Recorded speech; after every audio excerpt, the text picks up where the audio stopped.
Да.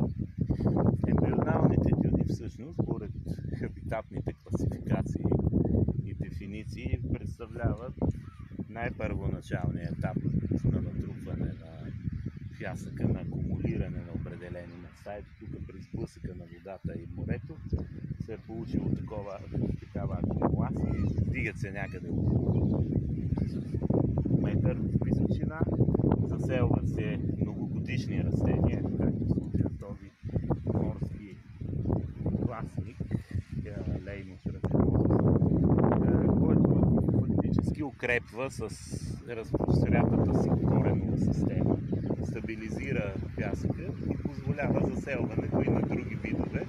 И тук виждаме също така морски ветрогон, там мисля, че се вижда и морския. Кое е морския ветрогон? Е защитен. Моля? Кое е морския ветрогон? Голямото растение бодливо, което го среща, тук го има така нататък, което е сега като... А ние всъщност сега сме на устието на Вая. Това там колко продължава, колко е всъщност останалото от тази дюна?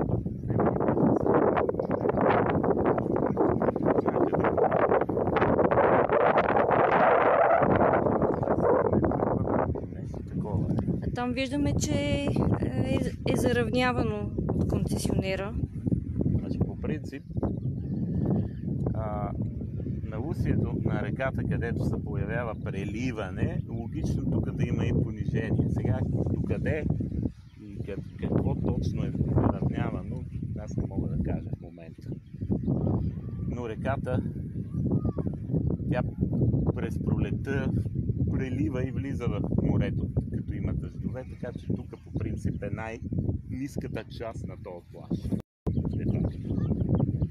Защото това е едно лиманче, едно сладководно устие, което в момента, като няма вода, е под формата на езеро. Водата се просмуква отдолу под пясъка и по този Ами години наред, когато сме идвали тук, реката винаги е стигала до морето. Никога не е било лято без реката да се влива в морето.